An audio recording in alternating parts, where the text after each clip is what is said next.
Good morning বন্ধুরা, কেমন আছেন আপনারা? সবাই নিশ্চয়ই ভালো আছেন, আমিও ভালো আছি। আজ হলো মঙ্গলবার, ঘড়ির কাঁটা এখন ওই 7:40 হতে যায়। রান্না বান্না সব জোগাড়জাটি করেছি, গ্যাসটা গেল চলে, ব্যাস হয়ে গেল। আমি 2-4 দিন আগে থেকেই জানতাম যে গ্যাসটা চলে যাবে, কারণ পুরো আগুনের মতো জ্বলছিল একদম। কড়ার পিছনগুলো না যেন মনে হচ্ছিল কাঠের জালে রান্না করেছি। তো গ্যাসে যে দাদা গ্যাস দেয় তাকে ফোন করেছিলাম, বললো এবেলা হয়তো হবে না, হলে সেই ওবেলা, তাহলে তো গেল। তো আমি বললাম চেষ্টা করুন যদি সকালে দেওয়া যায়। বলছে দেখছি, আগে যাই দেখি কার কি মাল আছে না আছে। আর সব কিছু জোগাড় হয়ে গেছে। একটু মাছ মাকে আনতে দিলাম, যে তন্ময়কে পেটি মাছ একটা করে দেবো, আর আমার শাটিং মাছ আছে, হয়ে যাবে। আর তিশান তো আজকে নিরামিষ খাবে, কারণ আগামীকাল সরস্বতী পুজো, আজকে নিরামিষ দেবো। আর আমি ভাবলাম গতকাল একটু ঘুরা প্ল্যাক করে চলে আসবো, কিন্তু যা ভিড় পার্লারে, আমি জুতো দেখেই চলে এসেছি। সকালবেলায় যাব, সকালে গেলে না ভিড়টা কম হয়, সন্ধ্যেবেলা প্রচণ্ড ভিড় হয়।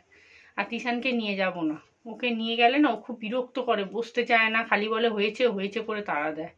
আর তাড়াহুড়ো করলে না, যে পার্লারের মেয়েগুলো আছে ওরা কি করবে, কোনো রকম করে ছেড়ে দেবে, ব্যাস কেটে কুটে দেবে, সর্বনাশ হয়ে যাবে। যাই হোক, এখন ইন্ডাকশানটা বার করেছি, চাটা খাই। আজকে একটু কাচাকুচিও করব, আর বিছানার চাদরটা তুলবো বড় ঘরে। সাদা চাদর তো নোংরা হয়ে যাচ্ছে 4-5 দিনে একদম। আজকে তুলে নেবো, আগামীকাল সরস্বতী পুজো তো একটু ঘরদোরগুলো পরিষ্কার করে নেবো। আর মায়ের বাড়িতে তিশান আজকে সন্ধেবেলায় চলে যাবে। দাঁড়ান, গাড়ি আসছে, শুনতে পাবেন না। মায়ের বাড়িতে ছোদ্দা সন্ধেবেলা ওকে এসে নিয়ে যাবে। আর এমনিও আজকে সন্ধেবেলা স্কুলে যাওয়ার আছে, বললাম না, সেই মিডিয়ারা আসবে, যারা সব হাতের কাজ দিয়েছে তাদের সব দেখতে আসবে। তারপরে কি সব থিম করছে সরস্বতী পুজোর, সেগুলো সব দেখতে মিডিয়াদের নাকি ডেকেছে। হেড স্যার যেটা বললো, আমাদেরকে তো 7টার সময় যেতে বলেছে, তো ছোটো বৌদি যাবে বলেছে, আরও কয়েকজন আমরা একসাথে সব যাব। দেখি কি করেছে, আপনাদেরকেও দেখাবো। ইন্ডাকশানটা এখানেই বসিয়েছি। ইন্ডাকশানে রান্না করা কোনো ব্যাপার নয়, কিন্তু কি বলুন তো, আমার তো জায়গাটা সেট আপটা নেই, তো ওটাই তো হচ্ছে অসুবিধা। এইটুকু জায়গার মধ্যে রান্না হয়। এখানে ফুলকপি আলু কেটে রেখেছিলাম, চাল ভিজিয়ে রেখেছি। আর এই দেখুন মাছ। আর মাকে পেটি আনতে বলেছি, মা কত বড় একটা পেটি নিয়ে এসছে।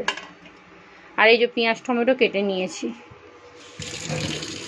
সবই হয়ে গেছিলো, খালি রান্নাটা বসাতাম। বন্ধু গেল গ্যাসটা চলে। চলুন এখন থাক, চাটা আগে খাই, তারপরে যা করার করব। চা হয়ে গেছে, চলুন। আজকে ঝামেলা আছে, এক হচ্ছে ঘর পরিষ্কার করতে হবে, ঘর মানে বিছানা চাদরটা পরিষ্কার করব আর কি। আর চা খাওয়ার পর্ব শেষ, এবারে নাইটিগুলো ভিজিয়ে দিই। চলুন। আর খুব বেশি সার্ফ দিইনি, কারণ রোজের কাঁচা নাইটি তো, একটুখানি থুপে দিলেই হবে। আর কালকে তিশানে জামাটা পরে গিয়েছিল, কোথা থেকে কি হলুদ লাগিয়েছে ভগবান জানে। আর তন্ময় মনে হয় আজকে কাজে যাবে না, কারণ গতকাল ওর হাতের বুড়ো আঙুলটা, ডান হাতের নখটা খানিকটা উঠে গেছে, ওটা বলছে ব্যথা করছে। এখন যদি ফোন করে যে বেরোতে হবে, তাহলে তো যেতেই হবে। কখন যে গ্যাস দেবে ভগবান জানে। আমি তো ইন্ডাকশানটা তুলে রেখেই দিলাম। আর এইগুলো কালকে চুল কাটার তিশানকে গতকাল বারবার বললাম যে দেখ, এই জ্যাকেটটা পরে কিন্তু চুল কাটবি না। আর দেখুন, এই জ্যাকেটটা পরে কেউ চুল কাটে বলুন তো? বলছে ভালো করে মুড়ে দিয়েছিল, ওই জন্য আমি আর খুলিনি, কেচে দিই। আর এই হাত মোজা পা মোজাগুলো বেশ নোংরা হয়েছে, এবার তো আস্তে আস্তে কেচে তুলতেই হবে। এই জ্যাকেটটা পরে কেউ চুল কাটে বলুন তো? হ্যাঁ, কেমন মাথাটা গরম হয়। একটু জলটা দিয়ে দিই, অনেকটা হয়ে গেছে। এখনকার ছেলে মেয়েরা বাবা কথা শুনবেই না। আমি বারবার বললাম যে দেখ, জ্যাকেট পরে কিন্তু চুল কাটবি না। আর জ্যাকেটে চুল লেগে থাকলে জানেন তো, উঠতেও চায় না, ছোটো ছোটো গুঁড়ি গুঁড়ি চুল তো। চলুন, এখানে সব ভিজানো হয়ে গেছে, এখন ঘন্টাখানেক ভিজানো থাক, পরে কাচবো। এই দেখুন, এই ওয়ার্ড্রপটা এখানে নিয়ে এসেছি, যে এইখানটাতে রাখবো, ওই জায়গাটা ফাঁকা করব। আর এই দেখুন, সব ফেটে যাচ্ছে, দেখুন, দেখছেন প্রত্যেকটা ফেটে গেছে পুরো। কতটা পাইপগুলো বাজে কোয়ালিটির ভাবুন। দেখুন সব ফেটে গেছে, সব এই যে সব ফেটে গেছে। এত দাম দিয়ে জিনিসটা কিনে এই দেখুন সব ফেটে গেছে, সব সব প্রত্যেকটা ফেটে গেছে, প্রত্যেকটা ফেটে গেছে। কি অবস্থা দেখছেন? এত দাম দিয়ে জিনিস কিনে যদি এরকম হয় কতটা মনটা খারাপ লাগে। ইস, পুরো চারধারে ফেটে গেছে একদম, ওপরেও হয়েছে দেখি। হ্যাঁ ওই দেখুন ওপরেও হয়েছে, দেখতে পাচ্ছেন? এই দেখুন, এই দেখুন, এই দেখুন ফাটাগুলো দেখুন, এই দেখুন সব ফেটে গেছে, সব সব সব চারধার দিয়ে ফেটে গেছে। এই দেখুন, দেখছেন কি অবস্থা? দেখুন, এ আর লাগাবো না, খুলেই দিই। এ আর লাগিয়ে কি করব, বেকার। জামা কাপড়গুলো ওয়ারড্রপেই ঢুকিয়ে দিই, আমার আর ভালো লাগে না সত্যিকারে বলুন। হ্যাঁ, তাকটা একদম খুলে রেখে দিয়েছি প্যাকেটের মধ্যে করে, মাকে দিয়ে দেবো, কারণ কয়েকটা মাত্র প্লাস্টিক ভেঙে গেছে। আর আমার যা জামা কাপড়ের ভার, ওরে বাপরে, ও তো যে কোনো মানুষ মরে যাবার, ও তো শুধু তাক। যাই হোক, চাদরটা পাল্টানো হয়ে গেছে। আর বড় চাদর বলতে এই দুখানে একমাত্র আছে, আর তো বড় চাদর নেই। ফ্লিপকার্ট থেকে যে চাদরগুলো কিনেছি একদম ঠকে গেছি, আমার বিছানাতে হচ্ছেই না। প্রত্যেকটা চাদর ওই মায়ের বিছানাতে আমাকে পাততে হচ্ছে। আর এই চাদরটা কিন্তু রং চটে গেছে, কিন্তু দেখতে বেশ সুন্দর। যাই হোক চলুন, বিছানা কিন্তু পাল্টানো হয়ে গেছে। এখানে চাদরটা পাল্টে নিয়েছি, আর এখানটা তো খালি করলাম বললামই। তিশান এখানে খেতে বসে গেছে, চানাচুর মুড়ি খাচ্ছে, কারণ ওর তো নিরামিষ আজকে, কি আর খাবে। চাদরগুলোকে রেখে দেবো, আজকে তো কাচবো না। আর এই দেখুন, ওয়ারড্রপটা খুলে এরমভাবে রাখলাম, কারণ আমার অত জামা কাপড় তো, এর মধ্যে যদি দিই না ভেঙে ভেঙে সব পড়ে যাবে। এটা মাকে দিয়ে দেবো, মাকে বলবো যে তুমি কয়েকটা শাড়ি, নতুন যেগুলো ভালো ভালো শাড়ি, সেগুলো তুমি, বাপরে, সেগুলো তুমি ওইটার মধ্যে রাখবে। মাকে গিয়ে একদিন সেট করে দিয়ে আসবো। এমনি ভালোই আছে, খালি কয়েকটা প্লাস্টিকগুলো ফেটে গেছে, তো মাকে দিয়ে দেবো। সব গুছিয়ে রেখেছি, মা এলে মাকে বলবো নিয়ে চলে যাও। আর এখানে জামা কাপড়গুলো একটা তাকের মধ্যে রেখেছি, এই দেখুন, একটাতেই সব ধরে গেছে, এই দেখুন। আর নিচে তো ওই যে ননস্টিক কড়াগুলো আছে। এখন থাক, যা হবে আর পরে হবে, আর ভাল লাগে না, মনটা খারাপ হয়ে গেল। জানেন অত টাকা দিয়ে জিনিস কিনে কি অবস্থা। আর তিশানের এই ব্যাগটা ফেলে দিতে হবে, আর বইয়ের জায়গাটাও একটু গুছিয়ে দিলাম, ফাঁকা করে দিলাম। এগুলো তো সব কেচে তুলবো, পড়বে কিনা জানি না আমি। এখানে ঘরদোর মোছা হয়ে গেছে, পাখাটা একটু চালিয়ে দিলাম। এবারে আমি বাথরুমে ঢুকবো, কাচাকুচিগুলো করিনি। এখানেও ঘর মুছে নিয়েছি, ওই জায়গাটা খালি মুছবো, ওটা একটু পরে মুছবো। রান্নাঘরে বাসন টাসন সব থাক, আগে কেচে মিলে দিই, বাইরে না পুরো মেঘলা হয়ে আছে। আর তিশান তো চানাচুর মুড়ি খেয়ে ফোন টোন দেখে আয়েস করে শুয়ে আছে। আমি আগে বেসিন টেসিন পরিষ্কার করবো, তারপরেও স্নান করতে হবে, জল গরম বসাবো। চলুন। আর গ্যাস দাদা বললো 11:30টার মধ্যে গ্যাস দেবে, জানি না কখন দেবে। ঘরের আশিপাশি যা কাজ ছিল সমস্ত কিছু হয়ে গেছে। এবারে চলে এসেছি বাথরুমে জামা কাপড় কাচতে। আজকে অনেকগুলো নাইটি ভিজিয়েছি, মানে পরার নাইটিগুলো। প্রতিদিন তো কাচাকুচি হয়, কিন্তু তবুও মাসে একবার করে কাচলে দেখবেন মনটা একটু শান্তি হয়। আর এখানে ড্রেসিং টেবিলের ফুলটাও কিন্তু একটু ভিজিয়ে দিয়েছি, তো সামনেটা থাকে তো, একটু পরিষ্কার থাকলে দেখতে সুন্দর লাগবে। তো আর দেখুন এখানে কমফর্ট নেই। আমি হঠাৎ করে আমার খেয়াল পড়লো যে কমফর্ট শেষ হয়ে গেছে। এতগুলো জামা কাপড় একদিনে তো একদমই শুকোবে না, আর একটা বিচ্ছিরি না গন্ধ ছাড়ে। আর বর্ষাকালে আমি একটা বড় কৌটো এনে রাখি, কিন্তু এখন যেহেতু মানে এই শীতকাল গরমকাল রোদ্দুর ওঠে, সেই জন্য কৌটোটা আর আনা হয় না। চলুন, কথা বলতে বলতে সব কাঁচা হয়ে গেল। চলুন, কাঁচা হয়ে গেছে বাবা। 11:05 হতে যায়। আর এই ড্রেসিং টেবিলে ফুলগুলো একটু ধুয়ে দিয়েছিলাম, সামনেটা থাকে তো দেখতে বিচ্ছিরি লাগে। চলুন, হয়ে গেছে, ড্রামটা পয়সা করে ধুয়ে।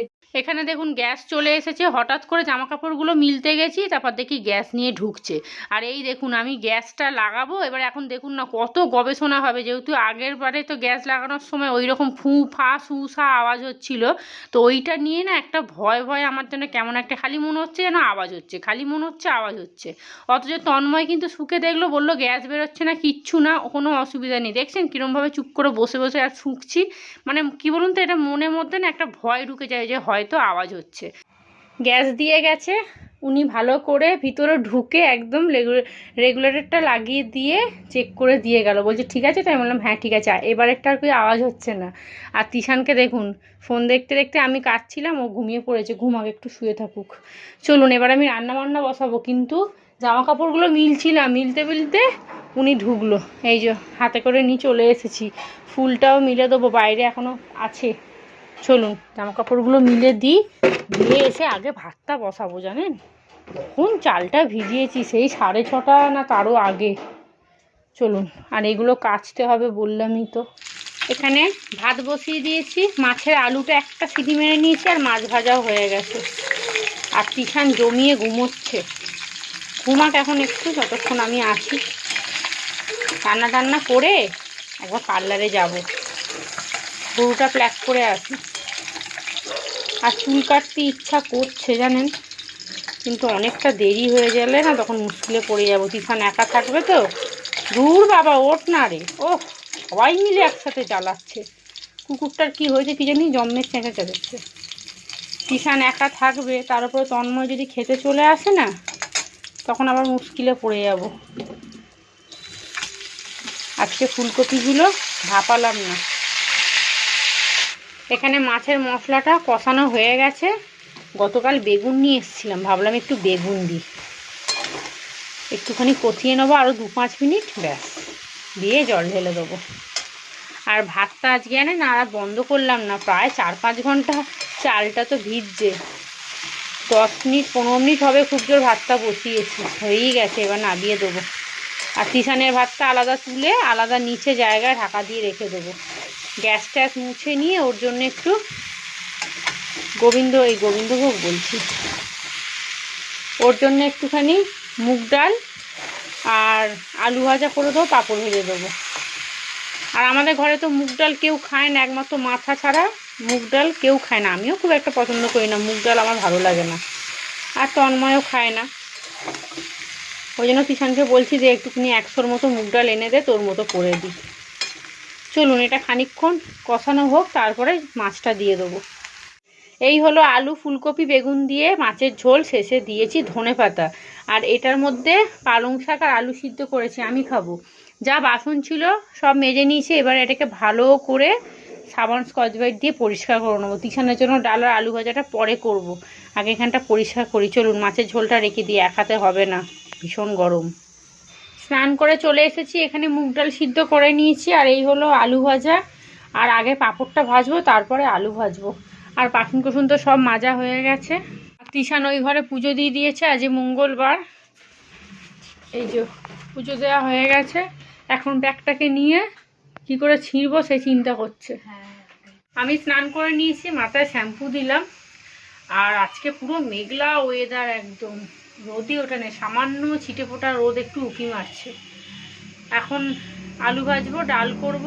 কখন আমি ভুরপ্লাক করতে এবং জানিই না, দূর আর ভাল লাগে বলুন তো। দুপুরবেলা আমার কোথাও বেরোতে ইচ্ছা করে না, তার থেকে বড় কথা হচ্ছে ভিডিও এডিট আছে। কখন আমি যাব, ভাবছি সামনের পার্লারটাতে টুক করে গিয়ে ভুরটা প্ল্যাক করে আসি। আমাদের এখানে একটা নতুন পার্লার হয়েছে একদম বাড়ির সামনে, কিন্তু কখনো চাইনি তো। আর দেখবেন এক হাতে করে অভ্যস্ত হয়ে গেলে না, অন্য হাতে করতে না একটা কেমন যেন মনটা কেমন খচখচ করে। এটা নতুন পার্লার, কেমন করবে না করবে আমি নিজেও জানি না। আর ভ্রু প্লাক করবো তো, যাই হোক, বলবো চওড়া করে দিতে। এমনি তো কপালটা একদম ফাঁকা ময়দানের মতো হাঁ করে তাকিয়ে থাকে, আর যদি সরু করে করি না, দেখতে পুরো বিচ্ছিরি লাগবে। আমি তো ভ্রু প্লাক করিই না সারা বছর, শুধু ওই পুজোর সময় একটুখানি মাজা ঘষা করে আসি পার্লারে গিয়ে, এই ফেসিয়াল চুল কাটা ওই বছরে একবার, এছাড়া আমি সারা বছর পার্লারেই যাই না, ভ্রু প্লাকও করি না। এখানে তিশানের খাবার হয়ে গেছে, ডাল, পাঁপড় ভাজা আর আলু ভাজা। তন্ময় ওই ঘরে খাচ্ছে, এখন প্রায় 1:30 বাজে, খেয়েই নি। চলুন, আবার আজ সন্ধ্যেবেলা বেরোতে হবে, স্কুলে যেতে হবে। এখানে আলু ভাজা আর এখানে পাঁপড় ভাজা, অনেকগুলো পাঁপড় ভেজেছিলাম, বাবা ছেলে তুলে তুলে সব খেয়েই নিল, হয়ে গেছে। আবার 2-4টে বাসন পড়েছিল, মেজে নিয়েছি। গুড ইভিনিং, সন্ধ্যে এখন 6:30 বাজতে যায়। আমি একটু রেডি হয়েছি, যাবো তিশানের স্কুলে। আর তিশানও রেডি হয়ে বসে আছে, ছোটো বৌদি এলেই চলে যাবো। তাড়াতাড়ি চলে আসতে হবে, এসে রান্না করব। তন্ময় এসে গেছে, ওকে একটু তরকারি ছিল মুড়ি দিয়েছি, আর চপ আর বেগুনি নিয়ে এসছে। আমি ভাবছি একটুখানি চা খেয়ে যাই, কারণ পেটটা না গোলাচ্ছে, খালি পেট লাগছে। একটু চা আর একটু মুড়ি খেয়ে যাই। ভেবেছিলাম শাড়ি পরবো, ধুর ওই আধা ঘন্টার জন্য আবার শাড়ি পরো রে, ওই করো রে, ওই সব করতে করতেই 1 ঘন্টা কেটে যাবে, ও দরকার নেই। এখান থেকে এইটুকুনি চলে যাই, একটা কুর্তি পরে নিয়েছি। ছোট বৌদি চলে এসেছে, আমি ছোটদার ছেলেকে বললাম যে একটুখানি দাঁড়া, আমি তোকে দেখাই। আর দেখুন গেঞ্জিটা ওকে কি সুন্দর লাগছে, আর ভেনিটি ব্যাগটা কিন্তু ওর নয়, ওর মায়ের, ওটা ধরেছে। এই দেখ কি সুন্দর হয়েছে।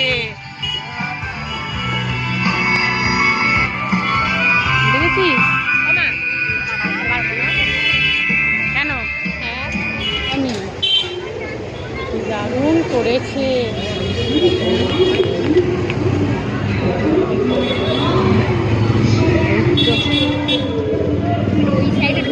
দাঁড়ান দাঁড়ান একটু দেখতে দেখতে সুন্দর করেছে সব।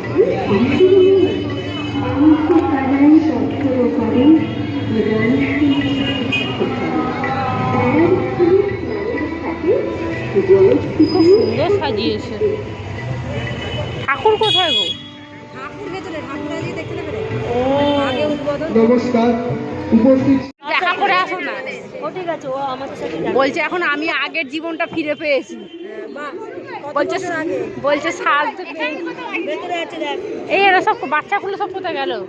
আরে ফেসবুকে ছাড়তে বলছি। আরে এখন কি করবো, এখন তো কাউকেই দেখতে পাবো না। একটুখানি এদিকে দেখাও। সবাই হাই করে দাও। আবার ভালো করে বসছে সুন্দরী এখানে।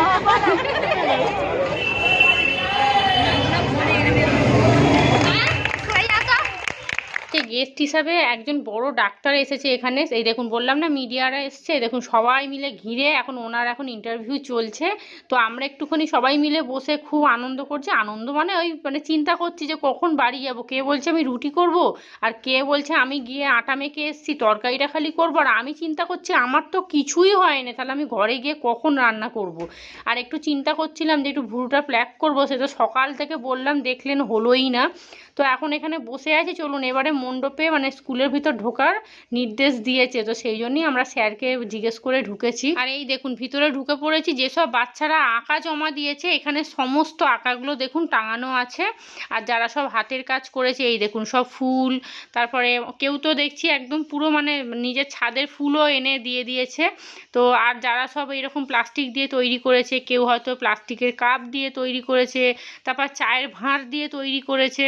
তো সেগুলোই সমস্ত এখানে সাজানো আছে। আরও আছে পাশের ওই ঘরটাতে। আর এখানে দেখুন কি সুন্দর লাগছে, এক একটা না এক এক রকমের সব তৈরি করেছে দেখছি। আর কোনোটা দেখছি আবার বোতল কেটে তৈরি করেছে, দেখাচ্ছি আপনাদের দাঁড়ান। আর এই দেখুন এখানে সব আছে ঘর, এক একটা বাচ্চা সব মানে ঘর তৈরি করে নিয়ে গেছে। কেউ খড় দিয়ে, কেউ দেশলাই কাঠি দিয়ে, কেউ আবার শোলা দিয়ে, মানে নানা রকমের যে যেমন পেরেছে সেই রকমভাবে সব তৈরি করে নিয়ে এসছে। আর এখানে সব মেডেলগুলো সব সাজানো আছে, আমার মনে হচ্ছে এগুলো স্কুলেরই। আর এখানে আরও অনেক জিনিস আছে যেগুলো এই দেখুন এইটা যেমন কত সুন্দর একটা তৈরি করেছে। আর একটা ফুলদানি আছে দুর্দান্ত করেছে, আপনাদের দেখাচ্ছি। ওটা নয় প্লাস্টিক দিয়ে প্লাস্টিক কেটে কেটে করেছে। আর এই দেখুন কেউ আবার কম্পিউটার করে নিয়ে এসছে, দেখেছেন? এটা কিন্তু ওই দিয়ে করেছে মনে হয়, কার্ডবোর্ড দিয়ে বা শোলা দিয়ে করেছে হয়তো। তো নানা রকমের জিনিস আছে, বেশিরভাগ দেখছি এখানে ঘরই আছে। আর এই দেখুন এখানে 2-3খানা গাছ কিন্তু একদম আসল আছে এখানে। আর এই দেখুন এইটা আমার ছোটদার ছেলে সেদিনকে বলছিলাম না যে ও হাতের কাজ করে নিয়ে গেছে, এই যে চন্দ্রযান 3 করেছে। এটা দেখছি এখানে সাজিয়ে রেখেছে, বেশ সুন্দর করেছে। সবাই কিন্তু এসে এইটাই আগে হাত দিচ্ছিল, আমি দূর থেকে জানলা দিয়ে দেখছিলাম। আর এইখানে দেখুন এখানে এরা সব বাইরে থেকে এসেছে, এরা যে যেমন পেরেছে মানে সব তৈরি করে নিয়ে এসছে। আর এখানে দেখুন এখানে সব কাঠি দিয়ে মানে সব ওই ছোটো ছোটো বাঁশ, তারপরে সরু সরু যে কাঠিগুলো হয় না, আমি ঠিক বুঝিয়ে বলতে পারছি না আপনাদের, এই সব দিয়ে এরা সব এখানে দোলনা, কেউ আবার মাটির ঘর, কেউ আবার ওই নানা রকমের জিনিস তৈরি করেছে। এখানে এমন দেখুন একটা ফুলদানি, এটা ফুলদানি তৈরি করেছে মনে হচ্ছে, এটা সেই ছোটো ছোটো পাথর দিয়ে।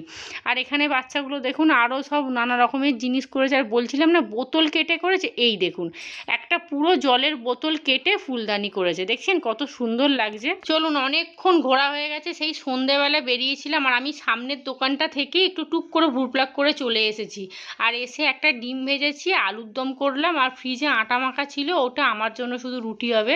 তন্ময় বললো আর কিছু করতে হবে না, শুধু আলুর দম ডিম ভাজার মুড়ি দিয়ে খেয়ে নেবো। রান্না বান্না হয়ে গেছে, এখানে আলুর দম আর এখানে ডিম ভেজে নিয়েছি। আমি আর কি দিয়ে রুটি খাবো, সেই জন্য ভাবলাম ডিমই একবারে বড় করে ভেজে নিই। আর আমার ডিমটার মধ্যে একটু ধনেপাতা কুচি, একটু টমেটো কুচি, কাঁচা লঙ্কা, পেঁয়াজ সব কিছু দিয়েছি না, ওই জন্য ভারী হয়ে গেছে, উল্টাতে পারছি না। আর এখানে তন্ময়ের জন্য ডিম ভেজে নিয়েছি, এখানে আলুর দম হয়ে গেছে। আর আমার জন্য এখানে 3টে রুটি।